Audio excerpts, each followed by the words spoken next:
የጨዋታ ማሟሻ ማሟሻ ከወዲህም ከወዲያው ለመንገርም ለመዘከርም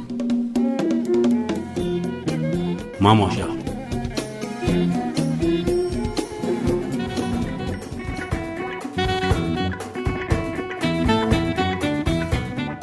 እናንተ ናችሁ የምታባልጓቸው። በ1964 ዓ.ም ከአሜሪካ ሀገር ስመለስ ይላሉ ፕሮፌሰር ጌታቸው ኃይሌ በአንድ አፍታ ላውጋችሁ መጽሐፍ። በ1964 ዓ.ም ከአሜሪካ ሀገር ስመለስ በዩኒቨርሲቲ ውስጥ ብዙ ሰላም አልነበረም። ፖሊሶች አንዳንዴም ወታደሮችም ግቢ ውስጥ እየገቡ ተማሪዎች ያፍሱ ነበር። መምህራኑ የአካዳሚ ነጻነት እንዲከበር እንፈልጋለን፣ ግን ግቢው በወታደር እንዳይደፈር የማድረግ አቅም አልነበረንም። ስለ ሥራ ማቆም አድማም ተነጋገርን። መግደርደሪያ ጥሪት የሌለው የቤት ኪራዩን ማን ይከፍልለታል? ለምን ለንጉሡ አንነግራቸውም የሚል ሐሳብ ተወለደ። የነገረልን ማን እንደሆነ አሁን አላስታውስም። አንድ ቀን አሁን ከቤተ መንግሥት ትጠበቃላችሁ የሚል መልእክት በዚያ ሰዓት ዩኒቨርሲቲው ግቢ ለምንገኘው መምህራን ደረሰ። አቤቱታ ማርቀቁ ከግርማዊነታቸውን ፊት ስንቀርብ አቤቱታውን ማንበቡ እኔ ላይ ወደቀ። ኢዩቤልዩ ግቢ ስንገባ ንጉሠ ነገሥቱ ከመሃል፣ ባለስልጣኖቹ ከንጉሠ ነገሥቱ ቀጥሎ ግራና ቀኝ ቆመው ጠበቁ። ጥቂት እርምጃ ራቅ ብለን እንደቆምን ትንሽ ወደፊት ቀደም አልኩና የተዘጋጀውን አቤቱታ አነበብኩ። ውይይት ይጀመራል ብለን ስንጠብቅ ባለስልጣኖቹ ወረፋ ይዘው አንድ ባንድ ንግግር ሊያደርጉልን ጀመሩ። ንግግራቸው ሀገሪቱ በተማሪዎቹ በኩል ሰላም እንዳጣች፣ ለዚህም የውጭ እጅ እንዳለበት፣ እንዲያውም አንዱን ሰላይ ሲያስወጡት እመለሳለሁ ብሎ በዛቻ እንደወጣም ያሳይ ነበር። ቀጠሮውን ጉዳያችንን የምናቀርብበት መሆኑን አስቀርተው መንግስቱ ያለበትን ችግር ለኛ የሚነግሩበት መድረክ አደረጉት። ስሜቴን ልቆጣጠር አልቻልኩም። አንዱን ባለስልጣን በማቋረጥ ጃኖይ፣ እኛ የምንለው በዩኒቨርሲቲው ግቢ ወታደር አይገባበት ነው ብዬ በጩኸት ስናገር ከኋላዬ ከቆሙት ጓደኞቼ አንዱ ልብሴን ሳብ አድርጎ ከመሃላቸው አስገባኝ። እስካሁን የአንዱን እጃቸውን ጣቶች ጫፍ በሌላው እጃቸው ጣቶች ጫፍ አገናኝተው በጸጥታ የሚያዳምጡት ንጉሥ የባለስልጣኖቹን ሰልፍ የሚያቋርጥ ቃል ስናገር ዝም በል እናንተ ናችሁ ልጆቹን የምታባልጓቸው ብሎ አስወጡ። ሚኒስትሮቹ የውጭ እጅ አለበት ያሉትን ቃል ግርማዊነታቸውን ማስተባበላቸውን ልብ አላሉትም።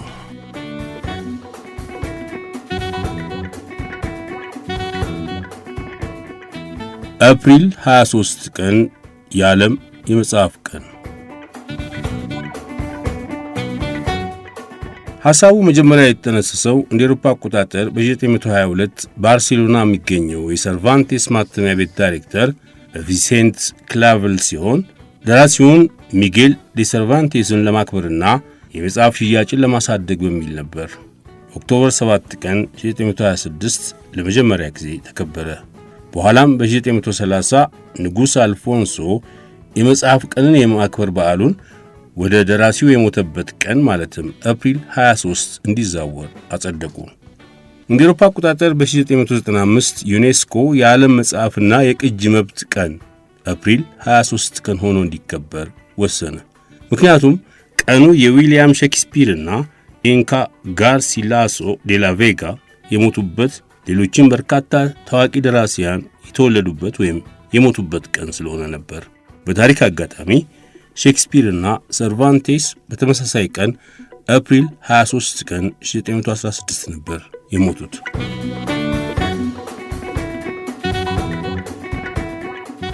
የእንግሊዝ ባንዲራው ሼክስፒር። ሃምሌት፣ ሮሚዮና ጁልየት፣ ኦቴሎን ጨምሮ 37 ቶኔቶችንና 154 ሶኔቶችን የጻፈው ዊሊያም ሼክስፒር የተወለደው እንደ አውሮፓ አቆጣጠር አፕሪል 23 ቀን ነው ይባላል። በ1564 ከ1562 እስከ 1592 ስለ ሼክስፒር የሚታወቅ ነገር ብዙ የለም። በ1592 ግን ለንደን ውስጥ በተዋናይነትና በቲያትር ጸሐፊነት ታወቀ። በሚሰራበት ካምፓኒ ውስጥ መስራች የነበረና ተዋናይ፣ ደራሲና ባለድርሻ ነበር። በ1599 ግሎብ ቲያትርን መሠረተ። ዊሊያም ሼክስፒር እንዳጋጣሚ ሆኖ የሞተውም በተወለደበት ዕለት ነበር። አፕሪል 23 ቀን 1616 በተወለደ ልክ በ52 ዓመቱ። ዊሊያም ሼክስፒር ካለፈ አሁን 410 ዓመታት አልፈዋል። ሥራዎቹ ግን ዛሬም በመድረክ እየቀረቡ በዓለም ዙሪያ እየተተረጎሙና እየተመደረኩ የእንግሊዝ ዘላለማዊ ባንዲራ ሆነው ቀጥለዋል።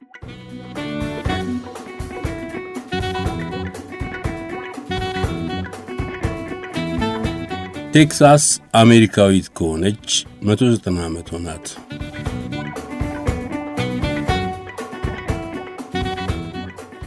የቀድሞ የቴኒሲ ገቨርነር የነበረው ሳም ሂውስተን 910 የሚሆኑ ወታደሮቹን ይዞ በጀነራል አንቶኒዮ ሎፔዝ ደ ሳንታ አና የሚመራውን የሜክሲኮ ጦር በ18 ደቂቃ ውጊያ ድል አድርጎ ቴክሳስን ከሜክሲኮ መንጭቆ ወሰደ። ሂውስተን በዚህ ውጊያ 9 ወታደሮች ብቻ ሲሞቱበት 1250 ከሚደርሰው የሜክሲኮ ጦር 630 የሚሆኑትን ገሎ ሌሎቹን ማርኮ ገባ። ቴክሳስ ከአፕሪል 21 1836 ዓ.ም ጀምሮ ሜክሲካዊነቷ አብቅቶ አሜሪካዊት ሆነች።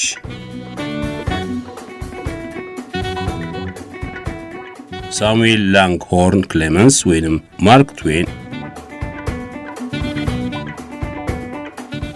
ትልቅ ዝናና መታወቅን በዓለም ዙሪያ ሁሉ ያተረፈው ደራሲና ሂመሪስት ሳሙኤል ላንግሆርን ክሌመንስ ወይንም በዝና ስሙ ማርክ ትዌን የተወለደው እንደ አውሮፓ አቆጣጠር ኖቬምበር 30 1835 ፍሎሪዳ ሚዙሪ ውስጥ በምትገኝ አንዲት ትንሽ መንደር ነበር። የአቶ ጆንና የወይዘሮ ጃን ክሌመንስ ስድስተኛ ልጅ ሆኑ። የአራት ዓመት ልጅ ያለ ከቤተሰቡ ጋር ሃኒባል ወደ ተባለች ትንሽ ከተማ ሄዱ። አባቱ ሀብት ለማግኘት ብሎ ያልሰራውና ያልተሳተፈበት የሙያ መስክ የለም ባይሳካለትም። አንዳንድ ጊዜ እንደውም ቤተሰቡን ለመመገብ ይቸገር ነበር። ልጁ በኋላ እንደገለጸው አባቱ አንድም ቀን ሲስቅ አይቶት አያውቅም። እናትየው ፍጹም በተለየ ሁኔታ ገር ልብ ያላትና ሳቅና ጨዋታ የሞላት የቤት እመቤት ነበረች። ለቤተሰቦቿ ማታ ማታ ብዙ ደስ የሚሉ ታሪኮችን ታጫውታቸው ነበር። አባት ጆን ክሌመንስ በ1847 በድንገት ሲሞት እሷ የቤቱ ኃላፊና እማወራ ሆነች። በቤተሰቡ ችግር ጓዙን ጠቅልሎ ገባ። የደራሲው ታሪክ ጸሐፊዎች እንደሚናገሩት ለሳሙኤል ወይም ማርክ ትዌን የወደፊት የሕይወት መንገድ የቀረጸው ይህ ሁኔታ ነበር። ሳም ክሌመንስ ከ4 ዓመት እስከ 17 ዓመት ያደገበት በሚዙሪ ወንዝ ዳርቻ የምትገኘው ሃኒባል የምትባለው አነስተኛ ከተማ በብዙ መንገድ ድንቅ ቦታ ነበረች። የእንፋሎት ጀልባዎች በቀን 3 ጊዜ እየመጡ ጥሩምባቸውን ያውጮሁባታል። ሰርከሶች ይመደረኩባታል። አዝማሪዎች ይጫወቱባታል። ለሚከፍሉ ጎብኚዎች የሚቀርቡ የተለያዩ ትርኢቶች በየጊዜው ይታያሉ። አንድ መለስተኛ ቤተ መጻሕፍትም አለ። የወርቅና ብር አንጣሪዎችና የቆዳ ሥራ ንግድ ሰዎች የሥራ ውጤቶቻቸውን ያሳዩባታል። እንዲህም ሆኖ ጠብና ውካታ ሞልቶባታል። ወጣቱ ሳሙኤል ወይም ማርክ ትዌን በሕፃንነቱ ብዙ ግድያና ሞቶችን ተመልክቷል። ይህች ሃኒባል የምትሰኘው አነስተኛ ከተማ ናት የብዙዎች የማርክ ትዌን ድርሰቶች መነሻ ምንጭ። ሴንት ፒተርስበርግም እንዲሁ ቶም ስዌር እና ሃክልበሪ ፊን የተባለውን ድርሰቱን አስገኝታለች።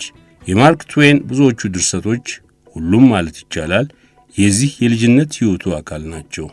ሳም 12 ዓመት እስኪሆነው ድረስ ትምህርት ቤት ይሄድ ነበር። ከዚያ በኋላ አባቱ ሲሞትና ቤታቸው ውስጥ ችግር ሲነግስ ሕይወቱን ለማቆየት ሥራ መፈለግ ነበረበት።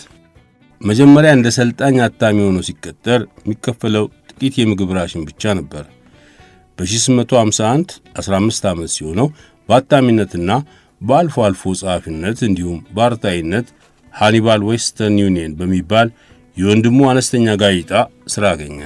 በ1857 በ21 ዓመቱ የእንፋሎት ጀልባ መንዳት ትምህርት ጀመረ። በ1859 መንጃ ፈቃዱን አግኝቶ ከአገር ወደ አገር እየዞረ በሕይወቱ ይመኝ የነበረውን አሳካ። ማርክ ትዌን ዘ አድቬንቸር ኦፍ ቶም ስዌር፣ ዘ አድቬንቸር ኦፍ ሃክልበሪ ፊን እና የብዙ አጭርና ረጅም ልቦለዶችና መጣጥፎች ባለቤት ነው። ትዳር ይዞም 6 ልጆች ወልዷል። ማርክና ትዌን በሚባሉ ብዕር ስሞች መጽሐፍ ጀምሮ በመጨረሻ እናትና አባቱ ያወጡለት ስም ተረሳና በብዕር ስሙ ማርክ ትዌን ሆኖ ቀረ።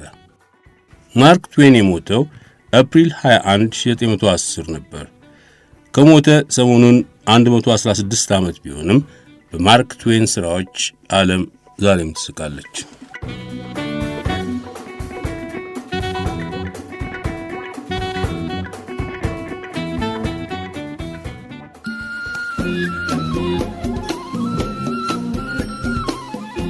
የጨዋታ ማሟሻ